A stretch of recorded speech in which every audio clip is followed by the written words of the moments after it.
नाजरीन, मौलाना आज़ाद national Urdu university के जानिब से पेश किए जाने वाले इस तालीमी प्रोग्राम में मैं मिराज अहमद आपका खैर मकदम करता हूँ। आज मैं आपको पावर पॉइंट बनाना और इसका इस्तेमाल करना सिखाऊंगा।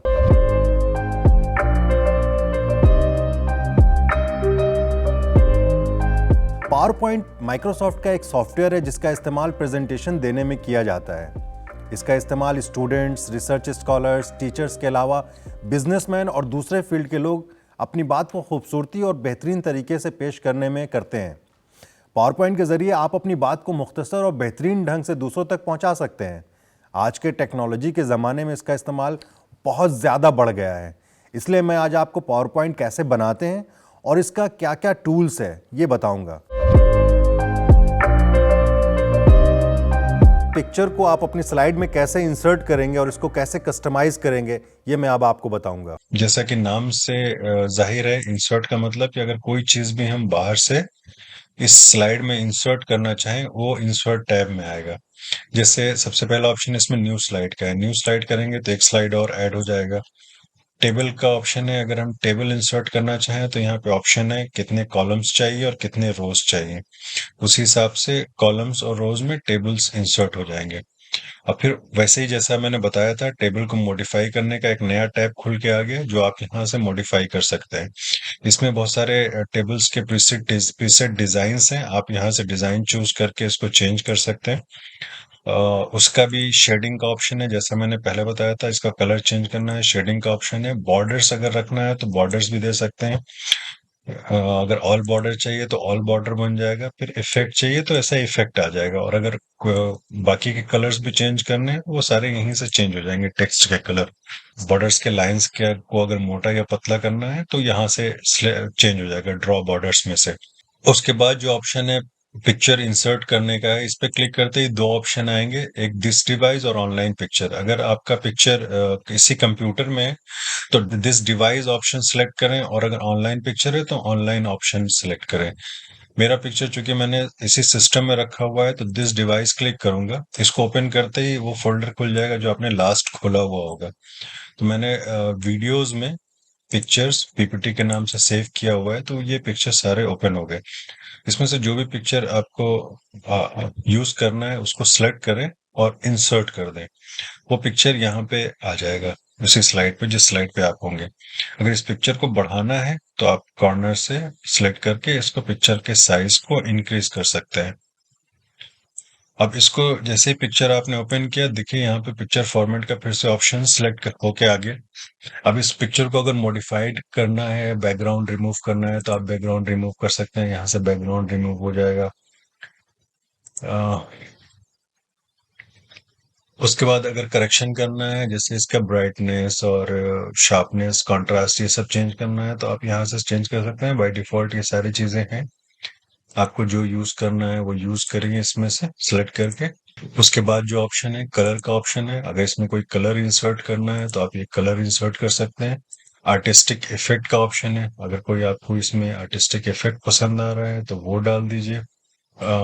उसके बाद इसमें ऑप्शंस हैं पिक्चर चेंज करने का। अगर ये पिक्चर आपको चेंज करना है तो इस पे दोबारा क्लिक करके इस पिक्चर को भी चेंज कर सकते हैं, और उसी साइज में आएगा बाय डिफॉल्ट। जिस पिक्चर जितना बड़ा पिक्चर होगा आपका, जिसमें जो आपने पहले सेलेक्ट किया होगा उसी साइज का होगा, उसी प्रोपोर्शन का होगा। हो सकता है वो जो पुराना पिक्चर है उस साइज का ये पिक्चर ना हो, लेकिन प्रोपोर्शन चेंज नहीं होगा। अगर प्रोपोर्शन चेंज करना है तो आपको मैनुअली चेंज करना पड़ेगा। उसके बाद जो ऑप्शन है पिक्चर स्टाइल का ऑप्शन है, अगर इस पिक्चर में फ्रेम लगाना हो या पिक्चर का शेप चेंज करना हो तो ये सारे ऑप्शंस आप यहाँ से सिलेक्ट कर सकते हैं। इसमें प्रीसेट्स बहुत सारे हैं, इसमें से सिलेक्ट करके फिर पिक्चर का बॉर्डर अगर चेंज करना है, बॉर्डर का कलर, तो यहाँ से चेंज हो जाएगा। पिक्चर स्टाइल में पिक्चर बॉर्डर, पिक्चर पे इफेक्ट भी लगा सकते हैं, पिक्चर का लेआउट भी चेंज कर सकते हैं।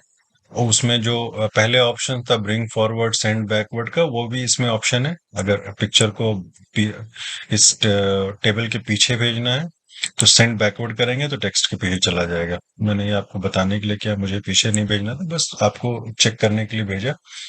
और एक इसमें और ऑप्शन है क्रॉप का। जैसे अगर ये पिक्चर इतना बड़ा पिक्चर है, मुझे इतना नहीं चाहिए, मुझे यहाँ साइड से क्रॉप करना है, तो डायरेक्ट पीपीटी में भी क्रॉप कर सकते हैं। क्रॉप पे क्लिक करके ये ऐसे ब्लैक बॉर्डर्स बन के आ जाएंगे। ये बॉर्डर के पास जैसे आप अपना कर्सर लेके जाएंगे, वो ब्लैक कलर के टी शेप में, लेफ्ट टी शेप में चेंज हो जाएगा। उसको लेफ्ट माउस बटन से क्लिक करके जब आप ड्रैग करेंगे तो वो पिक्चर क्रॉप हो जाएगा इस तरह से। और उसके बाद कहीं पर भी बाहर क्लिक कर दें तो उतना ही क्रॉप पिक्चर आएगा। फिर ऑप्शन है स्क्रीनशॉट का। अगर आपको स्क्रीनशॉट इंसर्ट करना है तो इस पे क्लिक करके आप स्क्रीनशॉट ले सकते हैं। इसमें इलस्ट्रेशन का भी ऑप्शन है। जैसे अगर कोई शेप डालना है तो यहाँ बहुत सारे शेप हैं, जैसा कि हमने होम टैब में देखा था, यहाँ शेप्स, ड्राइंग में शेप्स का ऑप्शन था, तो सेम ऑप्शंस यहाँ पर भी है शेप्स का। तो ऑलरेडी हम जान चुके हैं शेप को कैसे इंसर्ट करना है। इस सेक्शन में मैं बताऊंगा कि स्मार्ट आर्ट और चार्ट अपने स्लाइड में कैसे इंसर्ट करना है। चार्ट का भी ऑप्शन है। अगर चार्ट आपको डालना है, बहुत सारे जो रिसर्च में काफी काम आता है, पाई चार्ट है, लाइन है, कॉलम है, ये सारे चार्ट भी आप इसमें इंसर्ट कर सकते हैं। फॉर एग्जांपल अगर मुझे पाई चार्ट लगाना है तो ओके करेंगे तो पाई चार्ट आ जाएगा, और उसका जो भी डेटा है वो हम यहाँ पे डाल सकते हैं। वो डालते ही डेटा यहाँ पे ये अपने आप चेंज हो जाएगा। और अच्छी बात ये है कि ये बाद में भी आप इसको मॉडिफाई कर सकते हैं। जैसे मैंने जो भी बाय डिफॉल्ट डेटा है उसको मैंने कुछ भी नहीं किया, उसको वैसे ही रहने दिया फिलहाल। और अगर मुझे बाद में चेंज करना है तो हम यहाँ से एडिट में जाके चेंज कर सकते हैं। अगर कोई इसमें से हमें नहीं चाहिए तो डिलीट कर सकते हैं। और इसमें बहुत सारे चेंजेस और भी हैं जो आप इसको एक्सप्लोर कर सकते हैं। डेटा एडिट करना हो, अगर टेक्स्ट में डेटा एडिट करना है तो फिर से वही वापस खोल जाएगा एक्सेल का। क्योंकि ये माइक्रोसॉफ्ट ऑफिस का है, एक्सेल भी और पीपीटी भी, तो सारे माइक्रोसॉफ्ट ऑफिस के जो सॉफ्टवेयर है एक दूसरे से इंटीग्रेटेड है। अगर फर्स्ट क्वार्टर में मुझे 8.2 की जगह फॉर एग्जांपल मैं इसको 20 कर दूं, तो यहाँ पर देखिए ये रेड का ऑप्शन चेंज हो जाएगा। इसको एडिट करने के लिए राइट क्लिक करें, एडिट डेटा, और यहाँ पे सेल्स में जो भी आपको ऑप्शन एडिट करना है, ऐड की जगह 10 कर दिया। मैं इसको बंद कर दें तो यहाँ अपने आप ये चेंज हो जाएगा। देखिए यहाँ वैल्यू 8 की जगह 10 आ गया। बाकी वैल्यू हमने चेंज नहीं किया तो ये वैसे ही रहेगा। फिर इसमें इंसर्ट में स्मार्ट आर्ट भी इंसर्ट कर सकते हैं क्लिक करके। ये बहुत सारे स्मार्ट आर्ट बने हुए हैं बाय डिफॉल्ट। इसको सिलेक्ट करके आप डाल सकते हैं और यहाँ टेक्स्ट डाल सकते हैं। जैसे मैंने एक हायरार्की का स्मार्ट आर्ट सिलेक्ट करके इसमें टेक्स्ट आप करके कन्वर्ट कर सकते हैं इसको अपने डिजाइन के हिसाब से। एक एक इंडिविजुअल बॉक्स भी डिलीट हो जाएगा, जैसा भी आप चाहें इसको। अगर पूरा सिलेक्ट करना है तो पूरा ये बॉक्स को सिलेक्ट करके डिलीट कर दें। और उसके बाद 3D मॉडल्स का भी ऑप्शन है। इसमें जो भी मॉडल अगर आपने डिवाइस पे बना के रखा है तो यहाँ पे दिस डिवाइस से कर लें, या स्टॉक 3D मॉडल करेंगे तो यहाँ ऑनलाइन जाकर आपको 3D मॉडल जहां पर भी ऑनलाइन होगा वहां से कर सकते हैं। उसके बाद कमेंट का ऑप्शन है। ये जनरली तब यूज होता है जब आप किसी के पास अपना पीपीटी भेजते हैं करेक्शन के लिए या कमेंट के लिए या एडिट करने के लिए। तो उसको अगर कोई चीज बतानी हो कि ये चीज सही नहीं है या इसको ऐसे करें, तो इस पे सिलेक्ट करके स्लाइड को कमेंट पे क्लिक करेंगे तो ऑप्शन आ जाएगा इसमें लिखने का, दिस कैन बी अवॉइडेड। ये कमेंट आ जाएगा, और जब वो आपको भेजेगा वापस तो ये कमेंट वहां पे लिखा हुआ आएगा। उस जब ऐसा आएगा तो, और ये अगर आइकन बन गया इसका मतलब कि यहाँ पर किसी ने कुछ कमेंट किया है। उस पर जैसे ही आप क्लिक करेंगे तो राइट पैन में वो कमेंट क्या लिखा हुआ है वो लिख के आ जाएगा, this can be avoided. Okay. अब उसके बाद जो ऑप्शन है इंसर्ट में, कमेंट के बाद टेक्स्ट बॉक्स। टेक्स्ट बॉक्स ऐसा ही बॉक्स होता है जैसे ये एक टेक्स्ट बॉक्स है। इस टाइप के बॉक्स को अगर अलग से इंसर्ट करना है तो टेक्स्ट बॉक्स का इस्तेमाल करेंगे। इसको क्लिक करके जितना बड़ा भी बॉक्स चाहिए आप बॉक्स बना लीजिए, उसमें टेक्स्ट टाइप कर सकते हैं।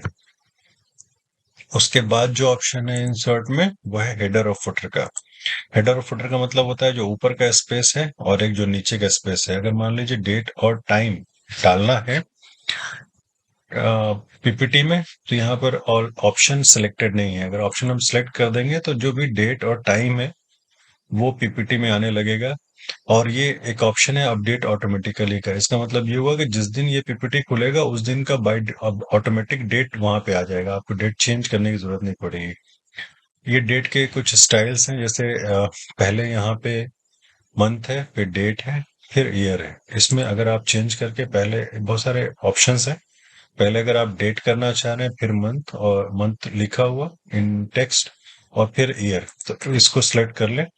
लैंग्वेज इंग्लिश यूनाइटेड स्टेट्स, जो भी लैंग्वेज आप चाहें। अगर फुटर में कुछ आप टेक्स्ट भी लिखना चाहें तो वो आप लिख सकते हैं ऐसे, और इसको अप्लाई टू ऑल स्लाइड कर दें, तो ये सारे स्लाइड्स पे बाय डिफॉल्ट जो भी डिजाइन आपने सेलेक्ट करके रखा है, ये सारे डिजाइन उस पर लिख के आने लगेगा सारे स्लाइड्स पे। ये देखिए ऐसे।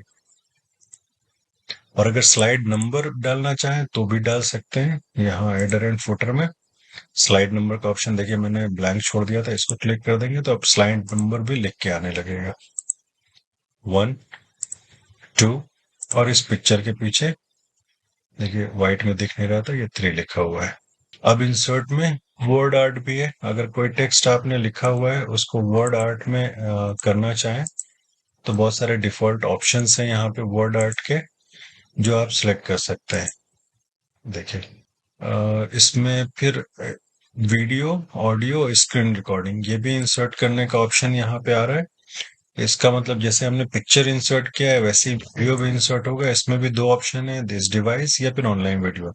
अगर इस डिवाइस से करेंगे और आपके पास कोई वीडियो है, उसको क्लिक कर दे, और जैसे मेरे पास जो है वीडियोस में वीडियो है, इसको हमने यहाँ क्लिक किया और इंसर्ट कर दिया, तो वो वीडियो पूरे स्क्रीन पे आ जाएगा। और अगर इसको प्ले करना है तो यहाँ से प्ले कर सकते हैं, तो वीडियो अपने आप चलने लगेगा। फिर उसके बाद इंसर्ट में ऑप्शन है ऑडियो का। अगर आपके पास कोई ऑडियो रिकॉर्डिंग है तो सेम प्रोसीजर है, ऑडियो फ्रॉम माय पीसी या रिकॉर्ड ऑडियो। तो मेरे अगर सिस्टम में कोई ऑडियो है तो ऐसी ऑडियो भी इंसर्ट कर सकते हैं जैसे वीडियो इंसर्ट किया है। और अगर स्क्रीन स्क्रीन रिकॉर्डिंग करके डालना है, जैसे मान लीजिए मुझे इस स्क्रीन का रिकॉर्डिंग करना है, तो स्क्रीन रिकॉर्डिंग शुरू हो जाएगा। एरिया सेलेक्ट कर लें, मुझे इतने एरिया का स्क्रीन रिकॉर्डिंग करना है। एरिया सेलेक्ट कर दिया, रिकॉर्ड पर क्लिक कर दिया, अभी रिकॉर्डिंग शुरू हो गया। अब हम यहाँ स्क्रीन रिकॉर्डिंग कर सकते हैं। फॉर एग्जाम्पल मैं यहाँ स्क्रीन रिकॉर्डिंग इस तरह से किया, और उसके बाद स्क्रीन रिकॉर्डिंग ऑफ करने के लिए सबसे पहले विंडोज का बटन क्लिक करें, शिफ्ट का और आर। उसको क्लिक करते ही यहाँ पे स्क्रीन रिकॉर्डिंग का ऑप्शन आ गया, और बाय डिफॉल्ट वो आपके, इसको बंद करते ही आपके इसमें पीपीटी में लग के आ जाएगा। देखिए इसको प्ले भी शुरू हो गया। अब हम यहाँ स्क्रीन रिकॉर्डिंग कर सकते, इस तरह से हम पीपीटी का भी स्क्रीन रिकॉर्डिंग करके हम पीपीटी में ही डाल सकते हैं। उसके बाद जो ऑप्शन है ड्रॉ का है, कुछ भी अगर आपको ड्रॉ करना है खुद से, तो हम यहाँ पे इस ऑप्शन के थ्रू ड्रॉ कर सकते हैं। यहाँ पे कुछ टूल्स हैं, इरेज का, लासो सिलेक्शन टूल का, कुछ पेन्स का ऑप्शन है, स्टेंसिल्स हैं, और कन्वर्ट का है। पेन्स में जाके आप पेन सेलेक्ट करिए, और जो भी ड्रॉ करना है यहाँ पे हम उसको ड्रॉ कर सकते हैं अपने। अगर आपके ड्राइंग कुछ लिखना है, कुछ लिख के बताना है जो हम उसमें नहीं लिख सकते बाय डिफॉल्ट, तो हम इसको यहाँ से ड्रॉ करके कर सकते हैं। इरेज करना है उसी चीज को तो हम यहाँ इरेज भी कर सकते हैं, जो भी आपने लिखा है उसको। ऐड पेन है, इसमें बहुत सारे पेन और पेंसिल को ऐड करने का ऑप्शन है। रूलर बना हुआ है, रूलर देना है, तो रूलर दे सकते हैं। इंक टू शेप है, इंक टू मैथ है। ये सारे ऑप्शंस आप ड्रॉ वाले और उसमें टैब में जाके कर सकते हैं। फिर उसके बाद का जो ऑप्शन है डिजाइन का ऑप्शन है। डिजाइन जो है वो पावर पॉइंट का जो भी आपने स्लाइड सेलेक्ट किया है, बाय डिफॉल्ट जो सिलेक्ट किया है, उसके बाद अगर मान लीजिए आपको ये यूज करने के बाद पसंद नहीं आया, तो आप यहाँ से डिजाइन में जाके पावर पॉइंट का पूरा डिजाइन चेंज कर सकते हैं। इसमें बहुत सारे डिजाइन्स हैं, वो डिजाइन्स आप सेलेक्ट कर लीजिए। आपने जो पावर पॉइंट बनाया होगा वो चेंज नहीं होगा, जो डिजाइन है वो सिर्फ चेंज हो जाएगा। तो एज इट इज वो वैसे ही रहेगा। तो उसमें आप बाद में डिजाइन भी चेंज कर सकते हैं। फिर डिजाइन के वेरिएशंस भी हैं बहुत सारे।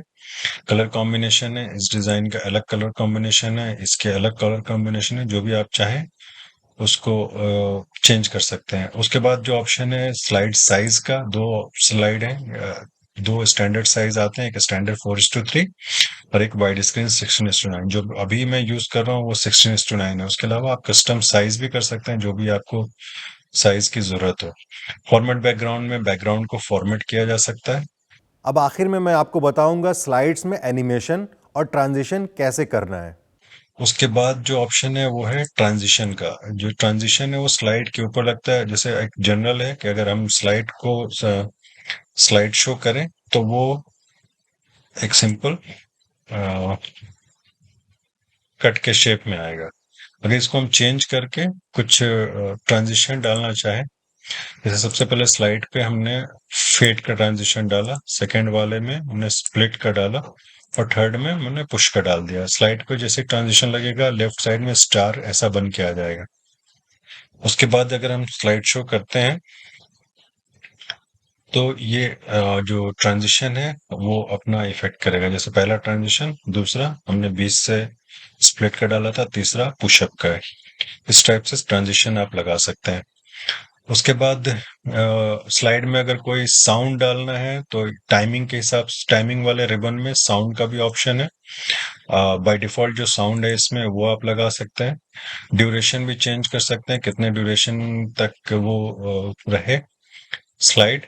और फिर उसके बाद यहाँ देखिए एक ऑप्शन है जो बहुत इंपॉर्टेंट है, वो है ऑन माउस क्लिक और आफ्टर कुछ टाइमिंग दिया हुआ है। माउस क्लिक का मतलब है आपको स्लाइड को चेंज करने के लिए हर बार माउस को क्लिक करना पड़ेगा, अगर ये ऑप्शन सिलेक्टेड है तो। और दूसरा ऑप्शन है आफ्टर का, तो इसमें आपको सिलेक्ट करने के बाद आपको टाइमिंग देंगे।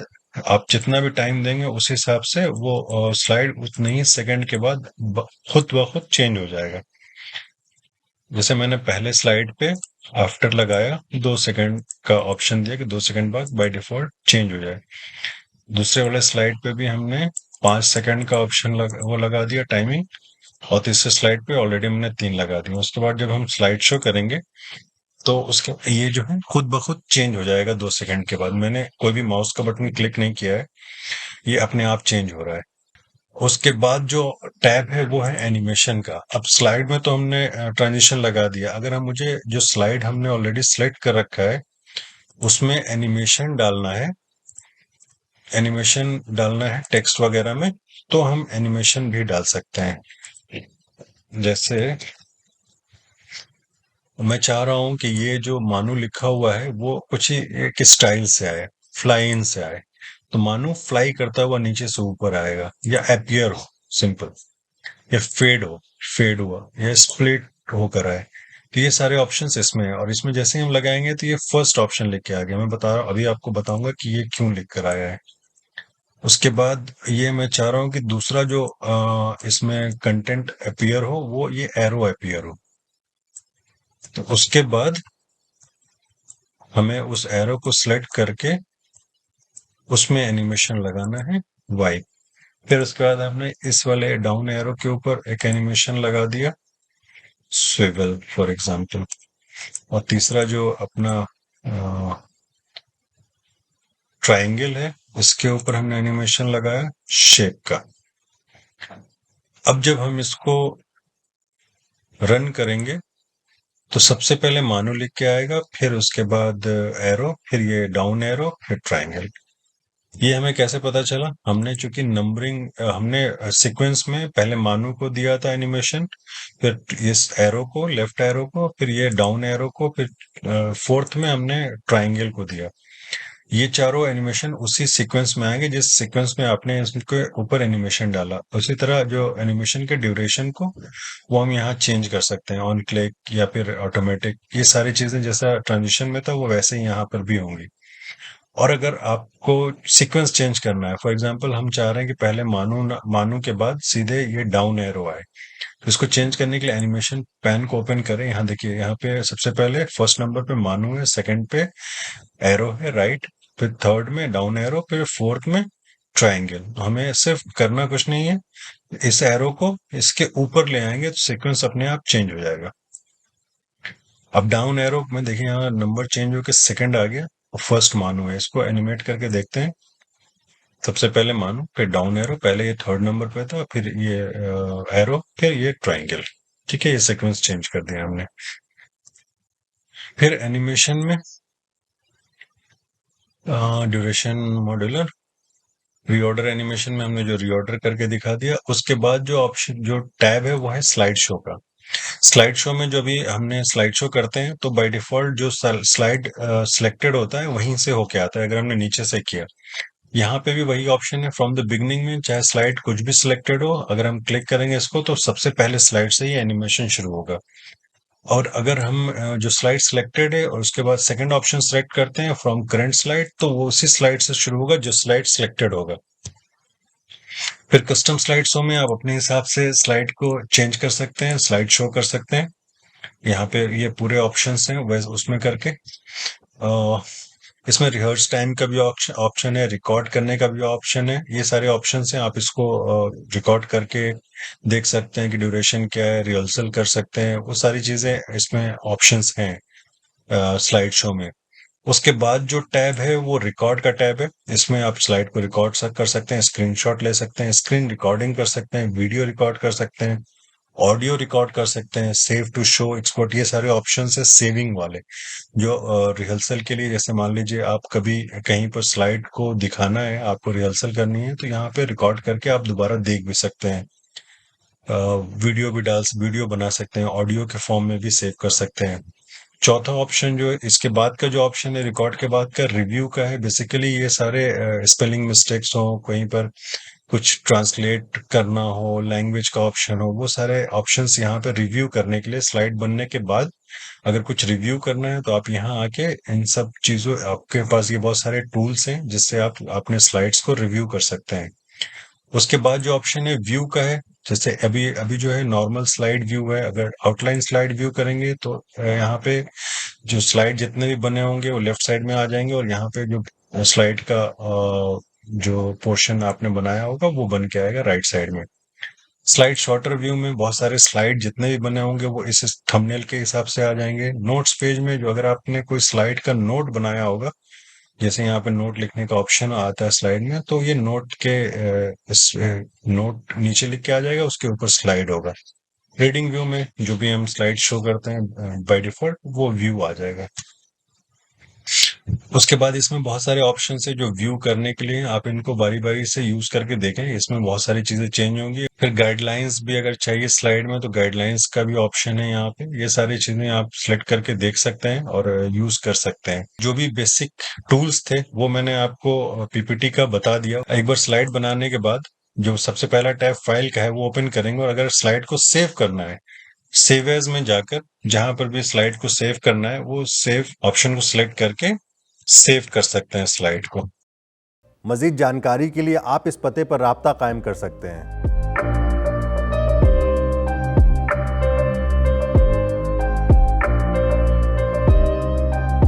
आज के लिए बस इतना ही। एक नए उन्वान के साथ आपसे फिर मुलाकात होगी। तब तक के लिए आदाब।